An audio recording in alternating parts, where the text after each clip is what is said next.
পরে আমি আমার আচ্ছা আচ্ছা হ্যাঁ দ্য বেস্ট আচ্ছা আচ্ছা সবাই আসতে হবে এদিক দিয়ে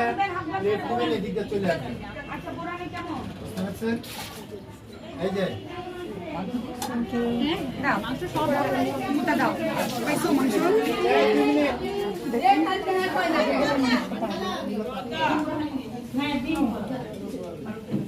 রমেলা বলা আমি দিদি সব শরণার্থী আইএস শরণার্থী দেন ব্র্যান্ড অ্যাম্বাসেডর আমরা এই মিস শুধু বাইরেরটা কেন ভিতরেরটাও জান ভিতরেও আরো শরণার্থী আছে জান এই যে কে চাইছে ফায়াজের হাতে দিব ওই মিশ এই যে এই যে দেখা যাচ্ছে মিশ ওই মিশ